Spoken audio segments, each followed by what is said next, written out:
शिवपुरी जिले की पहोरी तहसील में वन विभाग द्वारा आदिवासी समुदाय के लोगों को उनकी जमीन से बेदखल करने पर बड़ा विवाद खड़ा हो गया है।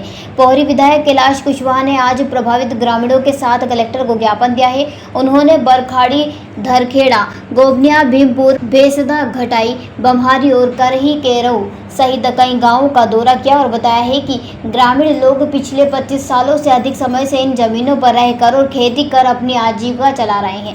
उनके पास वैध पट्टे, दस्तावेज और प्रमाण पत्र हैं, फिर भी वन विभाग उन्हें धमकी देकर जमीन खाली करने का दबाव बना रहा है। विधायक कैलाश कुशवाहा ने शिवपुरी कलेक्टर रविंद्र चौधरी को बताया है कि कई जगह राजस्व और वन विभाग के बीच भूमि विवाद चल रहा है। वैध दस्तावेज होने के बावजूद बेदखली की कार्रवाई अन्यायपूर्ण है, यह मानवाधिकारों का उल्लंघन है। उन्होंने प्रभावित परिवारों के दस्तावेजों की निष्पक्ष उच्च स्तरीय जांच की मांग कर जांच पूरी होने तक वन विभाग की कार्रवाई रोकने को कहा है। वैध पट्टाधारकों को स्थायी अधिकार पत्र देने की मांग के साथ ही वन विभाग और राजस्व विभाग के बीच समन्वय बनाकर न्यायोचित समाधान निकालने का आग्रह किया है।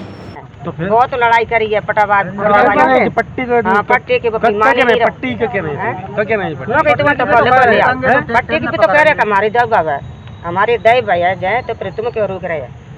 कौन कह रहे? अच्छा, हाँ तहसीलदार तहसीलदार कह रहे थे हमारे दिए पट्टी, हमारे पट्टी दिए गए फिर तुम को रुक रहे। कौन से कह रहे? वन विभाग वाले से कह रहे हैं। कितने लोगों की पट्टी है वहाँ पे? कागज है तूरी जी। कितने पट्टी कितने लोगों की? 8-10 15-20 आदमी 15-20 आदमियों की। कितने 20 आदमी की पट्टी आपने बेसी कटाई की बगल में कटाई पंचायत है। अब आदिवासी वहीं से है? आदिवासी हो? हाँ आदिवासी हो? हाँ आदिवासी हो? कुछ मोगियाँ कुछ आदिवासी कुछ आदिवासी मोगियाँ कुछ आदिवासी हैं। अच्छा, कुछ लोग। हाँ तो यह क्यों आए हो?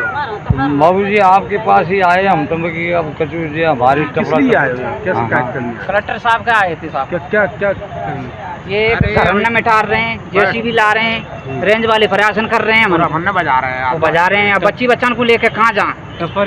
कितने लोग रह रहे हैं वहाँ पर हैं कम से कम 30 कर रहे हैं। 30 घर? हाँ। कब से रह रहे हो? 25-30 साल 30-35 साल हो गई। हाँ जमीन में बूढ़े समय वहाँ पे जमीन खेती में थी आप? खेती में थी, घेर रखी थी साहब। अच्छा। हाँ अब हमने क्या पता तहसील की एक रेंज वाले उनकी हमने 2-2 5-5 बीघा घेर ली। अब इन्होंने मकान बना ले, हमने अब भगाने की कोशिश हो रही है। मकान नहीं बना रहे। उद्यम आदिवासी क्या परेशानी है वहाँ? महाराज मुझे जो परेशानी है कि मड़ैया ही बनी है, मैं उसको भी पुरुष वाले में टार रहे हैं और मैं बोर भी मड़ैया तुमने खुद ने बना ली थी या पंचायत ने जो प्रधानमंत्री नहीं आई थी? अभी पंचायत खुद नहीं बनाई हमने, खुद नहीं बनाई। बोर भी लगा भाई।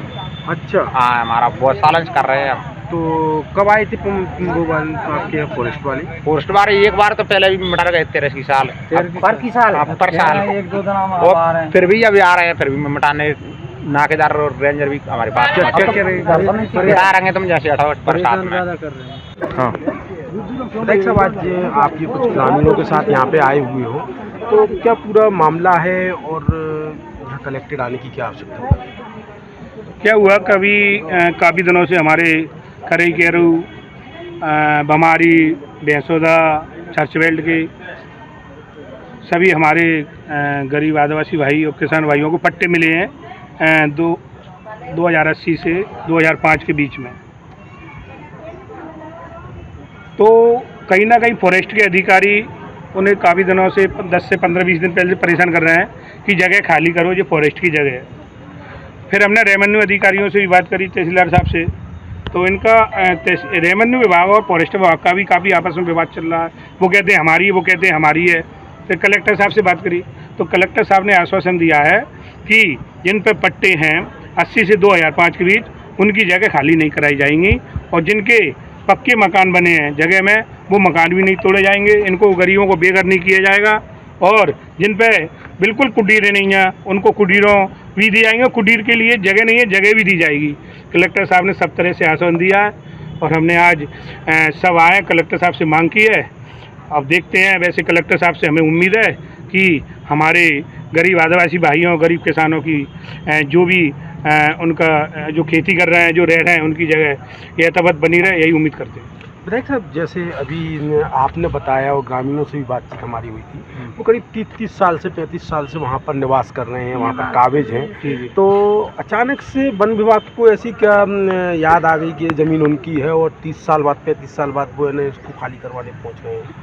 क्या है कि यह लोग तो हमारे आदिवासी भाइयों, कुछ गरीब किसान, बड़े लोगों, दमंग लोगों के जो अतिक्रमण हुआ है फॉरेस्ट विभाग पर, फॉरेस्ट विभाग की ज़मीन पर, रेवेन्यू विभाग की ज़मीन पर, उनके कारण इनको पीसा जा रहा है। उन पर करें कार्रवाई तो दमंग लोगों पे करें जो 50 से 100 150 200 बीघा कब्जा करें, एक 2 बीघा वाले इन पर क्या कार्रवाई कर रहे हैं? इन्हें क्यों सता रहे हैं? इन्हें रिकॉर्ड में इनको दर्शा रहा है। मैं तो ये कहूँगा कार्रवाई करना है जिन्होंने हज़ारों बीघा काटी है, जो कि वन पर्यावरण को काटा है, नुकसान पहुँचा है, उनकी ज़मीनें भी छिनाई जाए और उनको उन पर कार्रवाई भी की जाए। मैं यही मांग करता हूँ। तो आपको क्या लगता है, वन विभाग इन लोगों पर कार्रवाई करके दस्तावेजों में दर्शाना चाह रहा है कि ना हम लोगों ने अतिक्रमण हटाया है वन विभाग से? मुझे लग तो ऐसा ही रहा है, क्योंकि वन विभाग के अधिकारी दमंगों के कारण उन तक पहुँच नहीं पा रहे, तो इसलिए वो इन गरीबों पर कार्रवाई करके अपनी खाना पूरी करना चाहता है। लेकिन मैं ऐसा नहीं होने दूंगा।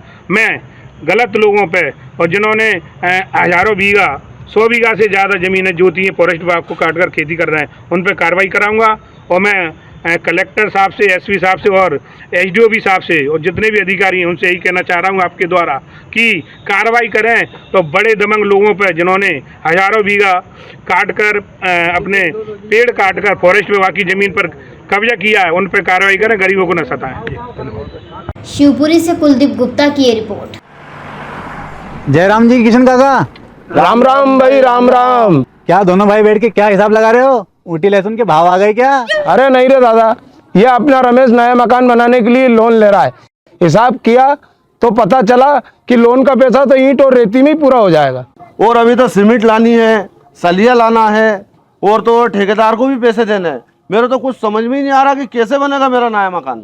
अरे किशन काका, कहाँ इन रेत, सीमेंट और लाल ईंटों के चक्कर में पड़ रहे हो? मेरी बात मानो तो अपने घर को बाबजी एएसी ब्लॉक से बनवाओ।